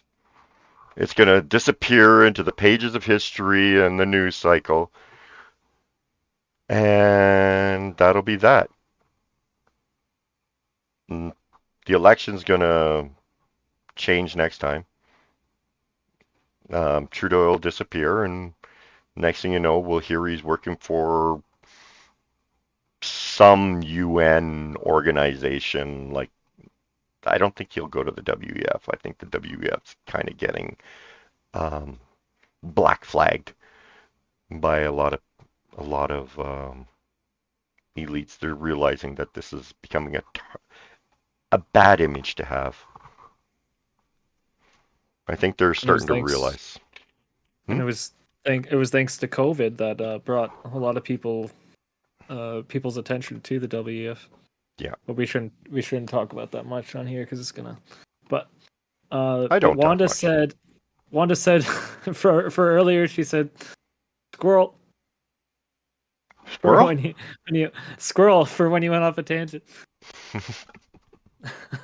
That's fair. Yeah. Squirrel. I thought that was pretty funny. Sorry. I'm bad for that. I just let my thoughts just vomit out of me, and I just let them roll and let them go. And it's actually how I come up with my videos. Is I take a thought and an idea, and then I just let my mouth go. Looking at your video, it's probably delayed now, but I was parked basically right there in my car. Oh, were you? Yeah, I was pretty much parked right around there for just a little bit, and then I realized it was just blocked off. So I figured out another way to get down in closer here to Parliament. But yeah, right there. Yeah. Oh shit! Yeah, that's where I spent my first night. Was right there on that bridge. Yeah, I was right around here. But a lot of us turned around and went to found another way.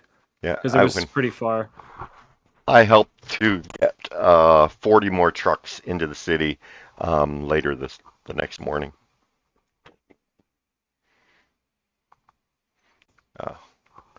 Holy crap! It's been 2 hours. I've been rambling. Wanda said, "That's why we love you, Windmoor. You're real." I think my live chat just stalls. Holy crap! Look at all the comments. Yes, it stalls out. Yeah, look at all the comments. Holy crap! Holy crap! That's why I've been keeping an eye on it. Yeah, thank you. Because I don't get these freaking comments, it drives me crazy. It absolutely drives me insane that I have to refresh the thing in order to get comments.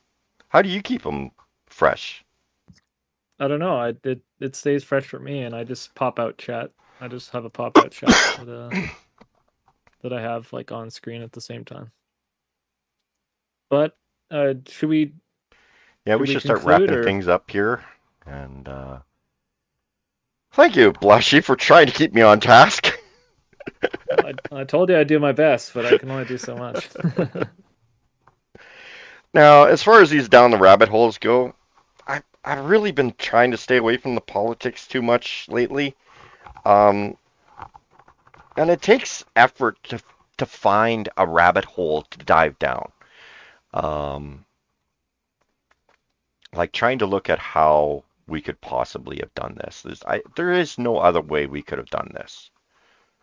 There's no way. And if this did not happen, the pandemic would have never ended. Well, I mean, sure, it would have ended.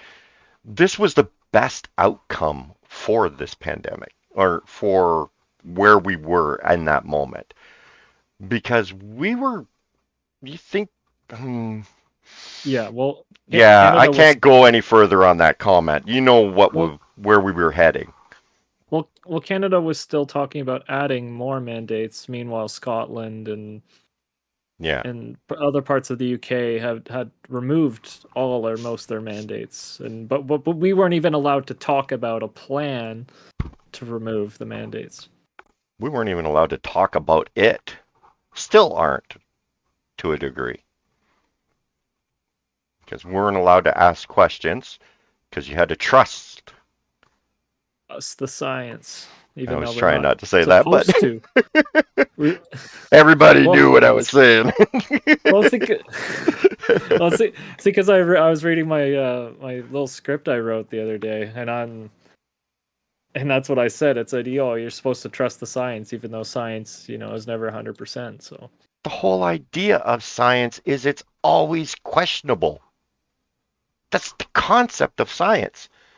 You look at scientific theories by Einstein are still being questioned to this day. That's what science is. It's always to be questioned. There's never finite answer in science. It's always to be questioned. So when you tell me I'm not allowed to question, it's like, what? That's not science then. Now it's dictate. It's not science at that point. I don't know. Yeah, I'm not debating the science of anything. I'm just saying what science is not what we were being told to trust.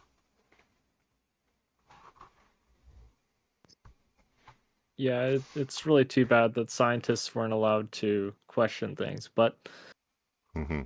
hopefully those 2 years or 3 years or however many years it was a true learning curve, and we'll learn from it. And we're supposed to learn from history, and it seems like we're trying to erase history with changing passports. And but that's a Yeah, whole topic for another day. So that's the video I've been working on for the last 2 weeks.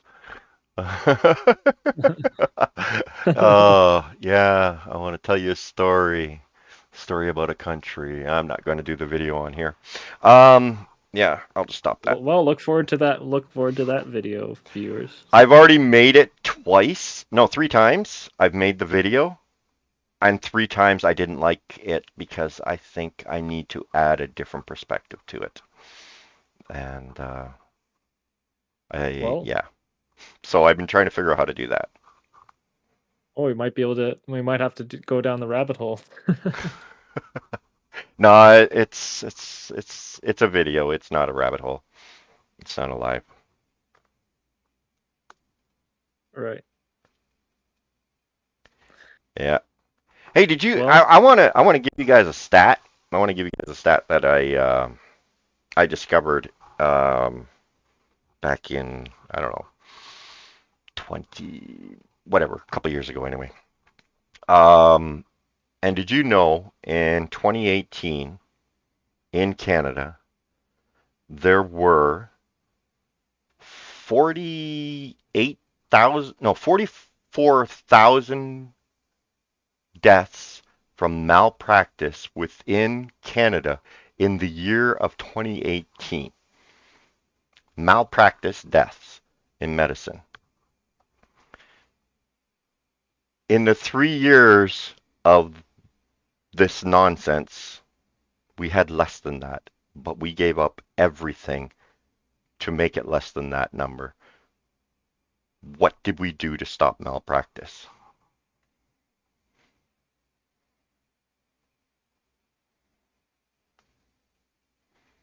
Just food for thought, guys. I also want to show you 2 little pictures. Not relevant to the topic of this video, but I thought it was really cool when I discovered these 2 little pictures. 2 little graphs. Let me rephrase that. It's graphs. And I want to just show them to you. Everybody knows this one, global CO2 emissions from fossil fuels. Okay. Now, I have it restricted from 1950 to 2003, which I'll explain in a minute. Okay, but you can just see how the graph goes, right? Nice steady stream upward, right? Now I want to show you this other screen. I'm going to put them side by side here. I hope you can see the second one. Can you see the second one? Oh, you can't see it. Oh, you can't see it. You can't see. Give me a second. I will fix that. I will fix that. Where is it? Where is it? Where is it? Where is it? This one. Properties. Bump.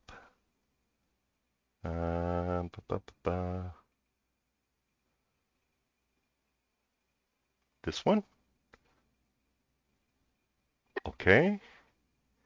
Now I just need to put it where it needs to be. So excuse me for a second. Yeah, it'll be right there. It'll be fine, I guess. Let's just bring it down a little bit. Okay, now how do I do this? How do I make this one stand on top? Oh, I know. We'll go like this. Bing. There we go. Sorry, I'm not very good at this techie stuff. Okay. So this is the CO2 that the world is producing since 1950 to 2003. I couldn't find a graph that went beyond 2003 for my question here. And my question was global passenger air travel by volume from, and it was basically how many air flights have there been? How has the progression of air flights progressed through history? So it basically started in 1950, went to 2003. But I'd like to point out something here. As you go up here, you start to notice, okay, where's this first little dip here? 1975, right? So we go up to 1975. You notice there's a little dip right here, and then it shoots up again. There's just a little dip right in there, and it shoots up. So it was the first little blip, and you can see that right here. It blips up, and then it goes like this, and it does another little slow down, and boops right back up. Then we have a nice little peak and another little doo-ha. So we go a little peak, little doo-ha. Then we go up here, and we even get another slowdown. And we get another slowdown. And then it shoots straight up, which it shoots straight up. I just thought it was really cool how similar these two graphs are. I thought this was really interesting to look at. I know it's nothing to do with today's live stream. I just thought this was cool, and I've been looking at this recently and trying to figure out how I want to make a video out of it, but I can't. I'm sure I'll figure out a way, but I just thought I'd throw that in there. It's not relevant, but I thought it was kind of cool to show. All right, now let's get rid of that. There we go. There we go. Yeah. Yeah, I'm going to end it on this.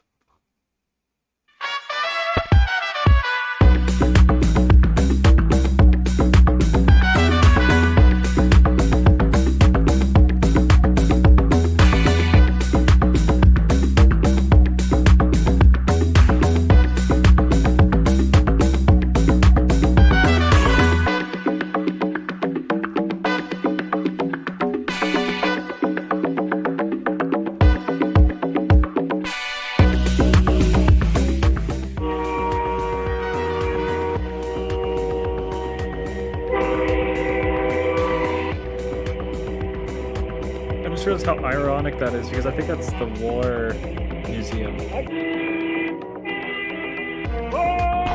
Yeah, it is.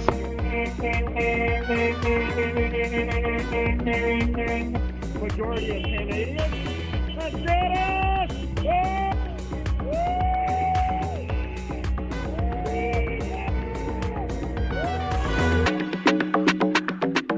You think we're all as delicate as a porcelain doll? Well, here's my porcelain. Can you hear us now?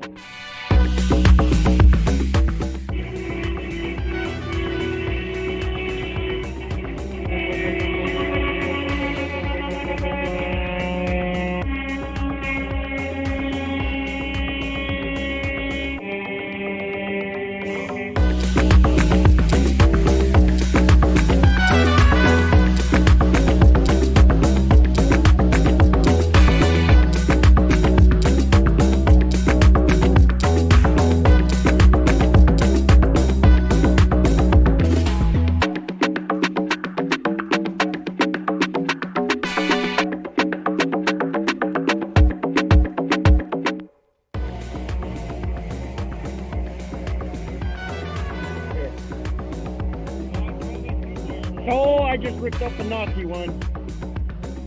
It is so hard this whole weekend.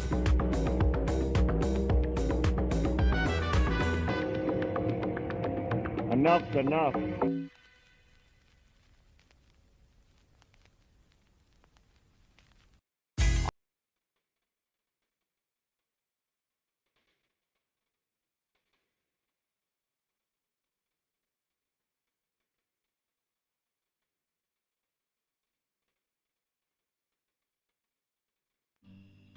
Hey you, I'm feeling it so. Hey you, now what are